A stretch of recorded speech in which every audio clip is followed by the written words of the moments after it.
สบายดีทุกคนยินดีต้อนรับเข้าสู่ซ่องสาวลาวสะภาคอีสานจังหวัดสกลนครอำเภอสองดาวเนาะทุกคน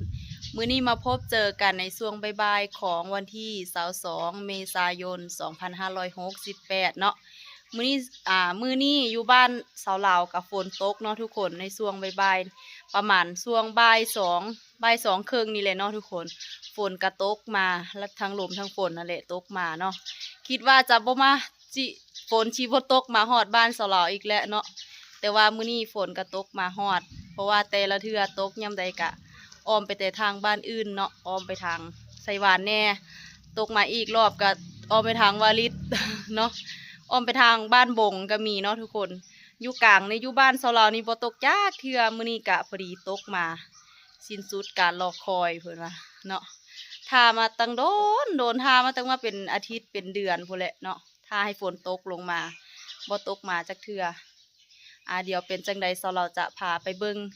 ภาพบรรยากาศเนาะหักเลยวะบ้าคืออย่างไรวะต้นคอยหักเลย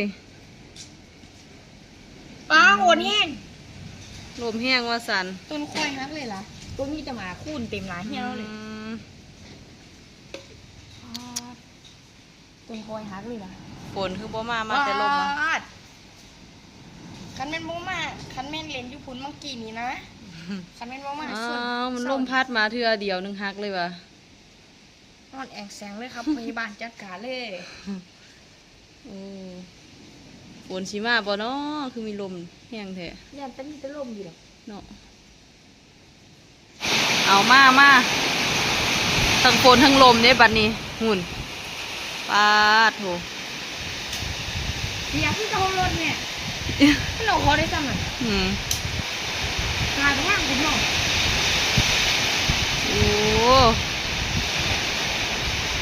ดีนั่นบ่มีลูกเห็บลงมานำมีลูกเห็บลงมานำนี่นี่เลยจะเจ็บเลยเดี๋ยวช่วยเฮาเข้าลมเข้าพ่อแล้วในวงลมมันถึงพ่อแล้วลมหนาวพักฝนพ่อวาดเอามาแห้งมาแห้งฝนตกคุณนะไม่ปิดนี่หรอแก่ปิดนี่หรอไม่ได้ปิดโอ้เบิ้งคุณแม่เบิ้งไปพูดแม่กันเปียกบนเราบัดนี้ปาดพายุเข้าแล้วบัดนี้นะพายุฤดูร้อนเอามาลมบ่ต้องเอามาหลายดอกเอามาแต่ฝนก็พอแล้วมั้งนะคุณกระแจกระจายเลยวะดอกคูณเบิ้งดอกคูณเต็มเดินเหลืองเหยอยู่อุ้ยคนกับเปียกแล้วบัดนี้อุ้ยโอ้ยเอาเขามามันติดเปียกเบิ้งเป็นไงบ้างแม่เบิ้งเปิดประตูนี่แม่เบิ้งมันดันประตูมาเป็นซุดนะ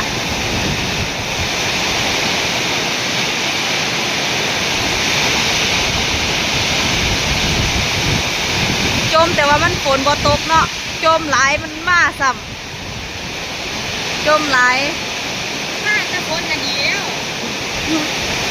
พายุเนาะมันมาสุย่างแล้วจักฝนจักลมน้ำข้างเนี่ยได้ผิวตกอันนี้เป๊ะเลย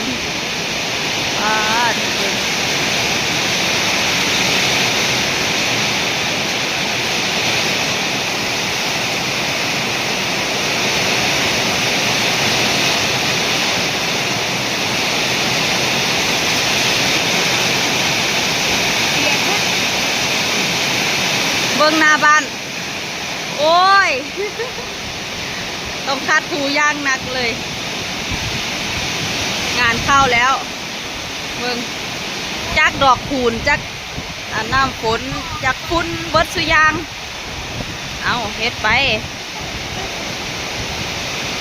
นะโอ้ย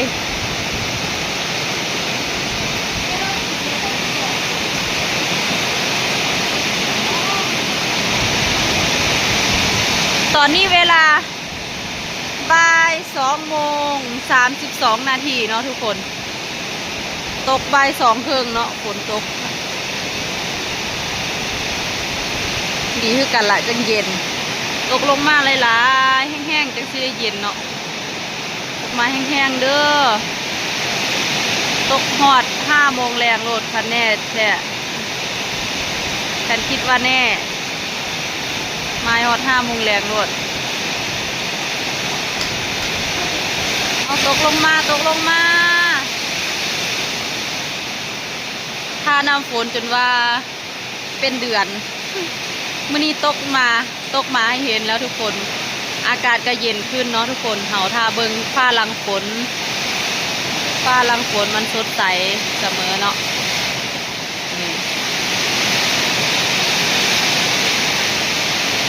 บรรยากาศหน้าบ้านชาวลาวทุกคนคุณดอกคูณกะเลื่องเต็มต้นเลยงามว่าสั่นดอกคูณก็เป็นหลายไปญี่ปุ่นเนาะ มาฝนตกลงมาพอดีละฝนตกใส่อันหญ้าก็สิงามได้บัดนี้เดี๋ยวมีหญ้าให้ควายกินแล้วบัดนี้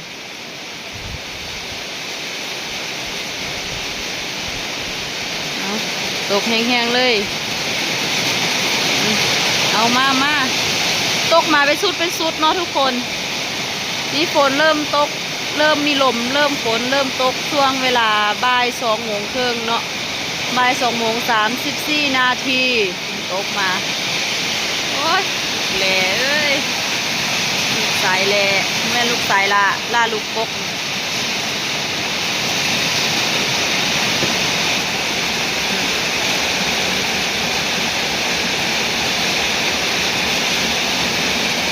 ว่าสิพากันไปเบิ้งไปเลี้ยงควายออกไปเลี้ยงควายว่าตอนบ่าย3มาสั่นอันฝนตกก็ไม่ได้ออกไปแล้ว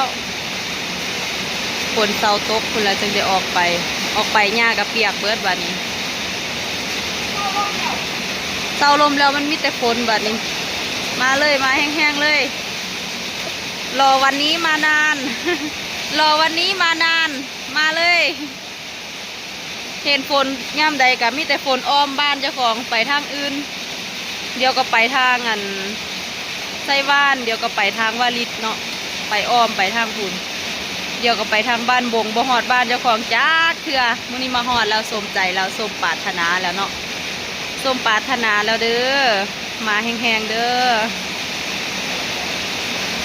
บ่เฝ้าเฮ็ดยังสั่นละ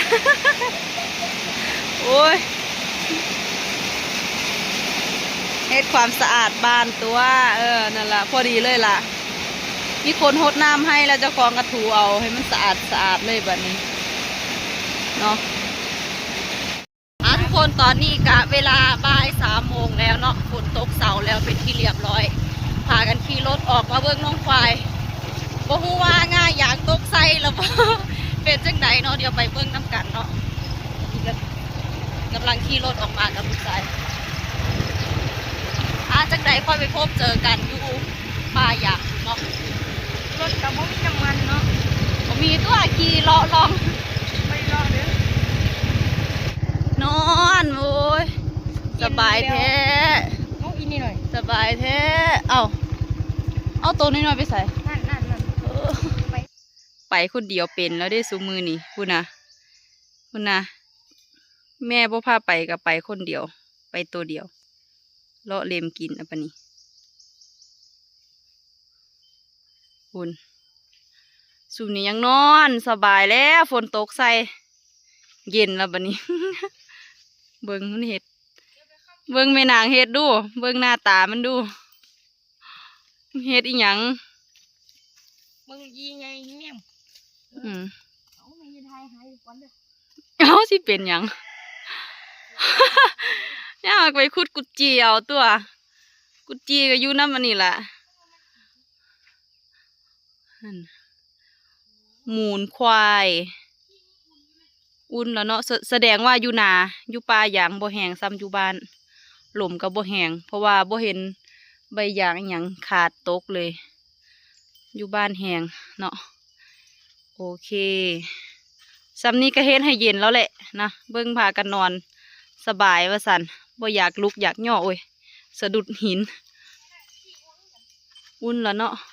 มันกินเมิดบ่กะเมิดติอ้าวนอนนอน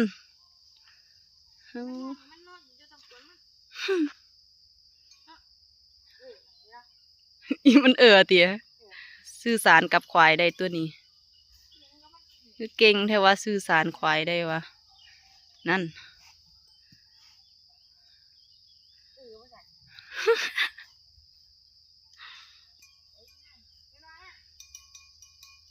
มันว่าบ่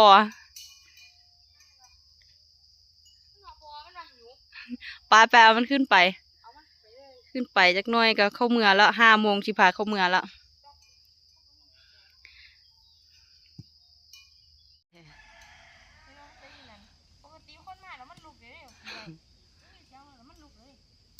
มันหิวมันบ่มีแห้งบ่คือว่ามันอยากนอนสิว่าแต่มันอยากนอนว่าแม่มันหิวจนบ่มีแห้งลุกบ่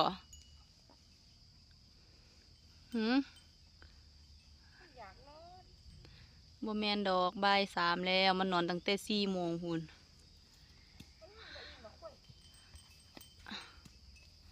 ไปลุกมะลิลุกนำทางไปปะขึ้นไปป้ายางปูหวันผุนไปแกมันดู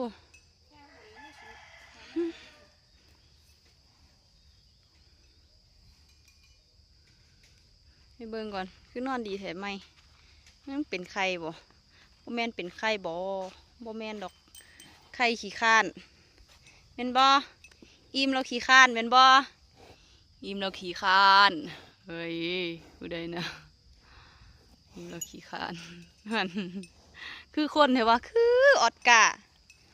เหมือนเลยนิสัยนั่นย่ามปลูกจังสิละกล้าลูกไม่กล้าคือบักปีใหม่นี่นะ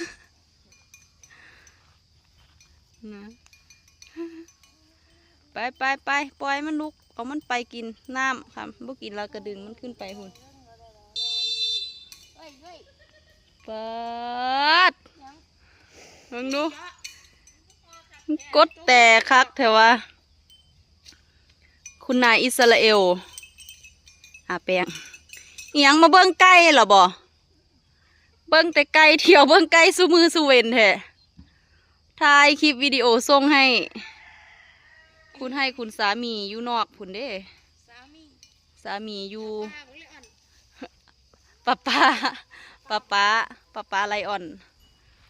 เอาไปว่าวไรมันหิวแล้วคุณน่ะ